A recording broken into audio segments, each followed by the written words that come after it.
On today's installment of Meet the Machines, we're going to be checking out one of the most useful pedals I have ever owned, the Devil's Triad by Eller.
Hey there kids, it's your good buddy, Uncle Ben Eller, and welcome to a brand new installment of Meet the Machines, the gear series for people who like things that are nice. I like things that are nice. And on today's video, we're going to be talking about one of the nicest pedals that I've gotten in a recent memory, the Jeff Loomis signature Devil's Triad by Eller. So in the line of work that I do, I end up playing a lot of gigs on backline gear, which means you just show up and use whatever amp was provided to you by the venue or the promoter or whatever. This can be kind of an uncomfortable scenario because you never really know what you're walking into. So whenever I saw this pedal from Aller here, I was really stoked to try it out because it sounded like the perfect solution for all of those backline gigs. And sure enough, it is, because inside of this one box, we have so many awesome functions that I can use no matter what the show, but especially if you're like a metal guitar player that plays rhythm and lead, this thing is absolutely perfect. So the first section of the pedal is a drive, and basically you can use this as its own self-contained distortion unit, or you can use this as a boost in front of a high gain amp. For example, all the rhythm tracks that you heard on the tune at the first of this video here were recorded with the drive feature going straight into my Mesa Boogie dual rectifier. But for playing leads, they're still kind of thin sounding on those high notes. Like if you get a rec sounding really good for rhythm, it probably doesn't sound very good for lead. But that leads you over here to the second function of the pedal, which is just a clean boost. It's just a one knob control, it's boost only, it's just clean dB power that really fattens up your tone. But of course, if I'm playing lead, I gotta have me some sauce. I hate playing solos straight into an amp. I'm sounding very picky here, aren't I? But that's okay, because this thing kind of does it all anyway. And over here on this side of the pedal, we have a combined delay and reverb that you can just turn on and off. And here's the cool thing about it. You can use just the delay if you want. You can use just the reverb if you want. Or you can use a combination of the two that turns on whenever you hit just one button, and suddenly you've got that epic cape blowing in the wind solo tone that we all desire. Now, here's a cool thing about this too. You'll notice on the top of the pedal here, it's got 4 jacks on it, right? That's because, especially if you're using an already distorted amp, you want to put that drive and boost right in front of the amp with your guitar, right? But if you put delay and reverb in the front of a distorted amp, it becomes a mess. But because of the 4 different input outputs on this thing, you can run your sauce, your delay and reverb, into the effects loop of the amp. So you can use this with a 4-cable method and get super tight rhythm tones on whatever amp it is that you're using, and get those perfect lead tones with some delay and reverb with the effects loop of your amp engaged. Also, it looks really freaking sick. Just look at that thing. As soon as I opened it up out of the box, I just wanted to play with it immediately because I am a real sucker for aesthetics, and this thing just looks really freaking cool. Okay, so let me walk you through the signal chain here that I was using in that intro tune, which I'll tell you about here in a second as well. All the rhythm guitar tracks were my RSGD's 070 right here in my custom Fallout finish. It's got a DiMarzio Super Distortion 7 in the bridge, and I was playing that into my Mesa Boogie dual rectifier with the drive engaged on the Devil's Triad. And basically the way I had that set up, I had almost no gain on the pedal at all, and I had the tone and level controls up at about, let's say, 2 o'clock each. And I did all the lead tones here on this Balaguer Diablo that I got fairly recently that has some experimental Fishman Fluence pickups in it that sound really great. I love this guitar, this thing's awesome. And I was running that with the Devil's Triad into the effects loop of the amp for the delay and reverb sound that you heard on there. And I was running all those into the Sir RLIR box with a couple of different IRs depending on the part. And the mix and master on that was done by my good buddy Eric Hill over at Blue Room Recording Studios. Be sure to hit him up for all your mix and master needs. A little bit of info about that intro tune also. So that was some excerpts from a song that I wrote with my very first band, Human Fuse. This would have been like circa 2003, 2004, or something like that. That's from a song of ours called Black. It was originally not an instrumental, it had vocals and stuff on it. It's kind of a mishmash of different riffs from that tune with a new solo section added on there at the end. Yeah, let's check out what this beautiful box can do. That's what she said. Okay, so right now I'm playing the RSTDs here straight into the Devil's Triad. And I've got that running into an ISP noise decimator into the front of my Mesa Boogie dual rectifier. This is the setup that I used to record the rhythm guitars on that tune. I'm in B standard tuning right here. Without the drive on the pedal engaged, listen to how flubby and tubby this Mesa dual rec is. And honestly, like, mine's one of the tighter ones that I've ever played, but it's still just nothing but mush without a good drive in front. Let's check it out.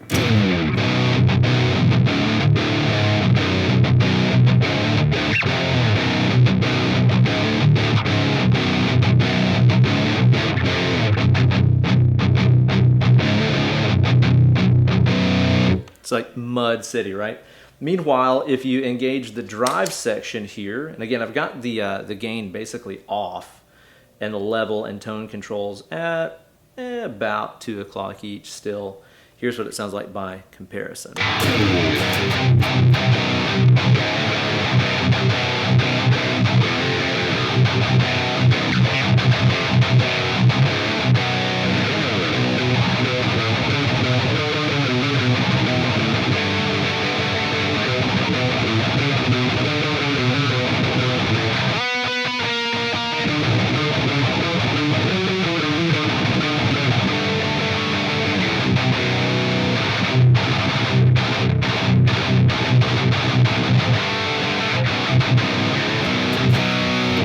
It makes no sense to me. I don't understand how the Rat can be like the most tubby, buzzy amp ever, and then you put a drive in front of it and it becomes like an all-out killing machine. It's awesome.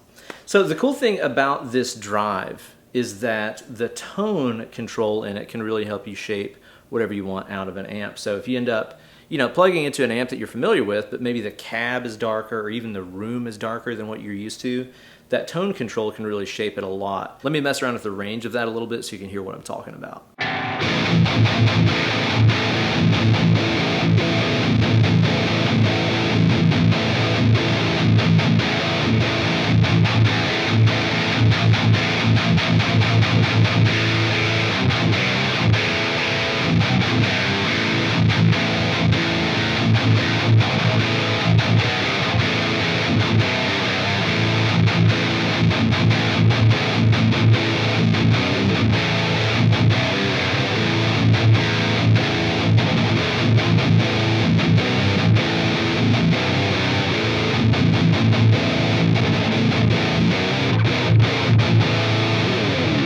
no matter what amp it is that I plug into, there's a range in there that's going to sound good. I like that because a lot of the tone controls on drive pedals get really unusable and nasty at the upper spectrum, but even with the tone cranked up on this, it's still not really too in your face, especially if you're playing like an 8-string or something. That'd be really great to have access to something that tight and bright.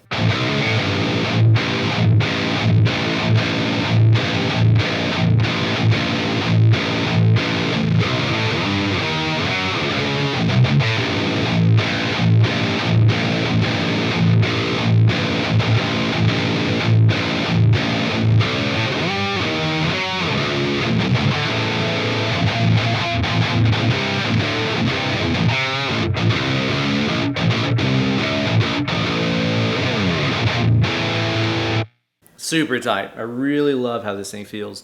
It honestly reminds me kind of like the Maxon, what is it, OD9, little green one.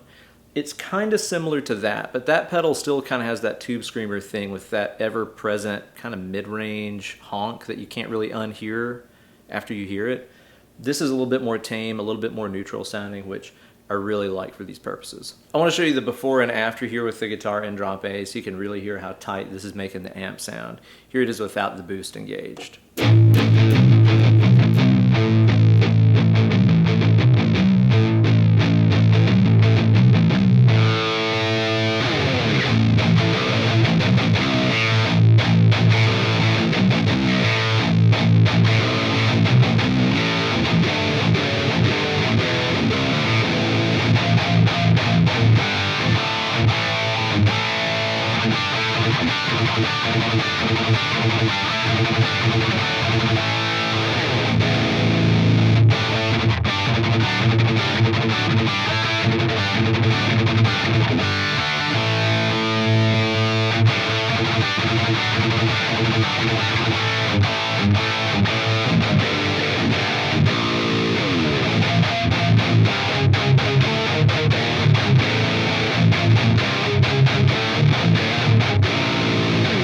And I guess I should probably put a Loomis riff in here somewhere, right?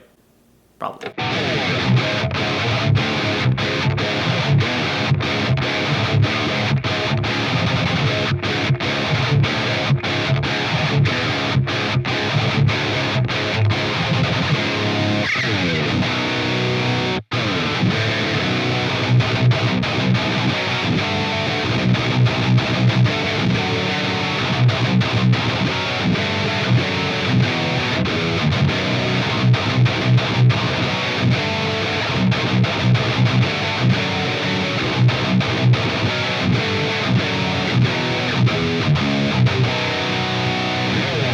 That's actually another riff from that same band I talked about earlier, my first band, Human Fuse.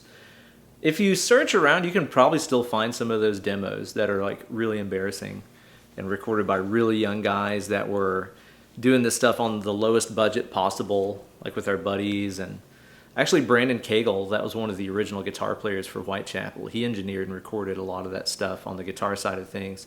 And we recorded drums and stuff at the Sound Layer in Knoxville, Tennessee. Definitely sounds like a lot of young guys. I'm definitely making some dumb choices on those solos and stuff, but it's still really fun. And there's some riffs in there that I still think rip pretty hard. So Mesa Recs are notoriously not very fun to play leads on. Single notes tend to sound kind of thin and buzzy like this.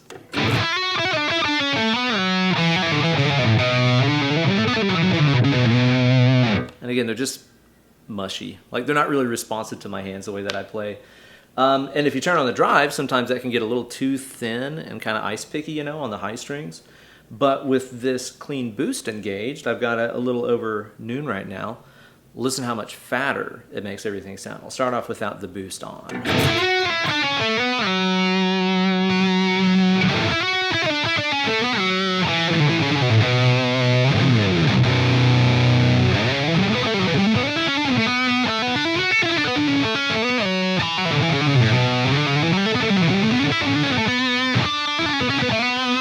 It's like it adds in the right amount of compression and, again, responsiveness to the strings that I like whenever I'm playing leads.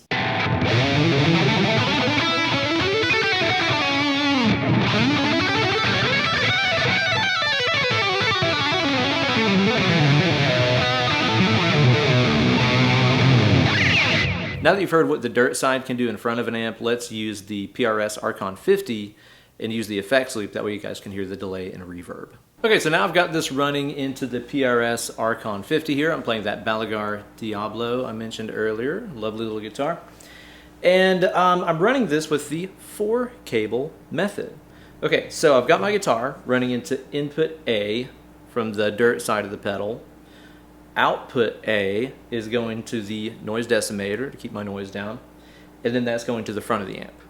Now, on the delay and reverb side, from input A, sorry, slight dyslexia, from the effects loop send of the amp, I've got that running into input B. There we go, now I got it. Output B is going to the effects return of the amp. So now the delay and reverb are in the effects loop. That way they'll be super clean and not distorted like they would be if you're running them in front of a dirty amp. And again, I can use the drive and boost features if I want to. Extremely, extremely handy. Here's what it sounds like.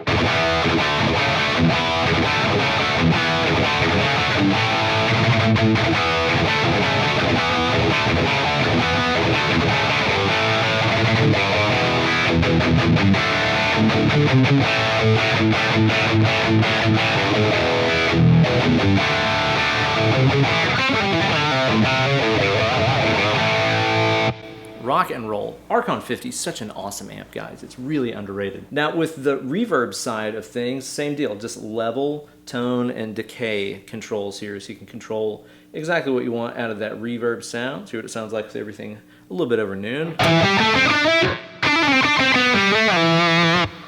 That's nice. It's not like super in your face. It's not super colored.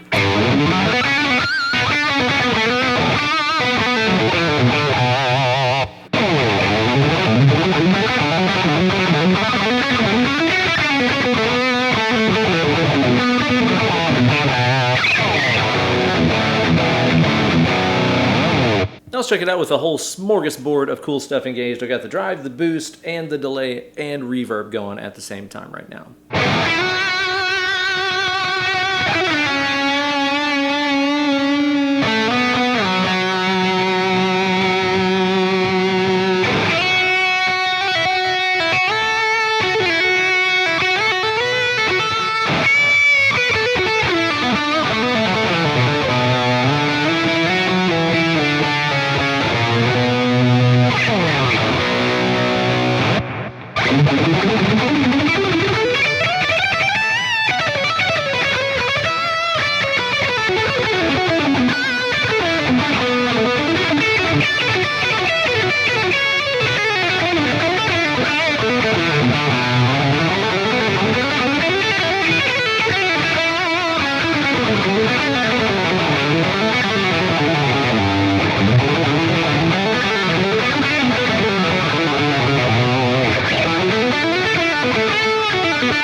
All kinds of silky, smooth sustain, plus you get that nice bit of sauce going from the delay and reverb here.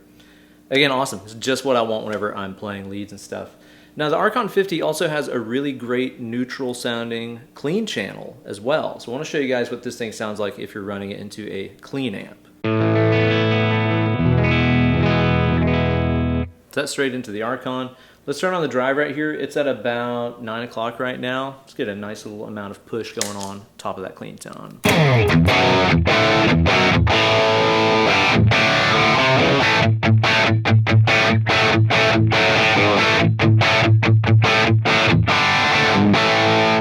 Little bitey, a little bit bright, so I'm gonna turn the tone down here a little bit, and I'm gonna turn the drive up so I get a little bit more dirt on that thing. It's already sounding pretty dang nice. Let's keep going here. I'll turn the tone back up just a little bit.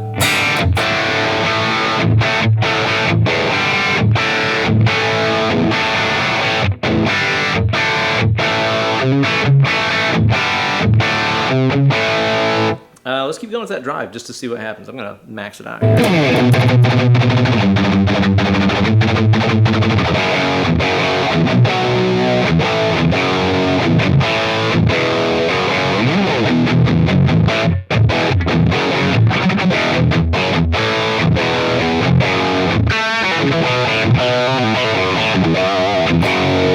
That doesn't sound bad at all. I usually hate the way dry pedals sound straight into an amp like this on a clean tone, but that is pretty doggone usable. I'm not mad about that at all, especially if I could have a little bit of delay and reverb on there. Then I can get everything I need to done and go get paid and have a beer.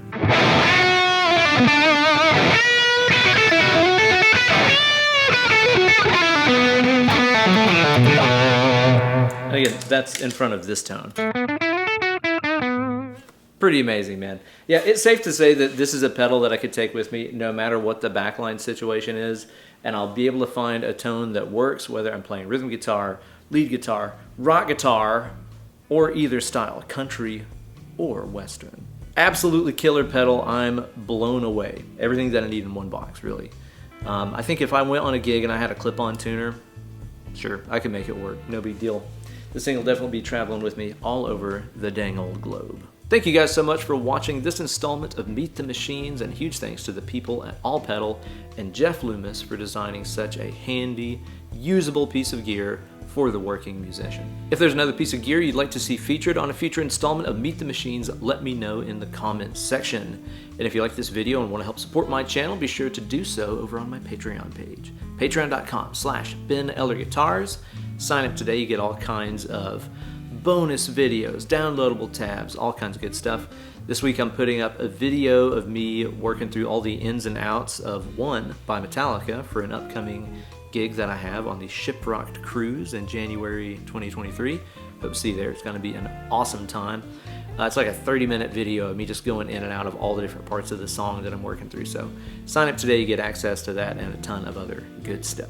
Be sure to like this video and subscribe to the channel for new content coming at you every single week, and ring the bell for notifications every time I upload a new slice of fried gold. Well guys, I recommend getting on your favorite ordering site and grabbing yourself one of these guys whilst I edit this video for you guys to upload so you can check out this amazing piece of gear. Let's click it. More picking.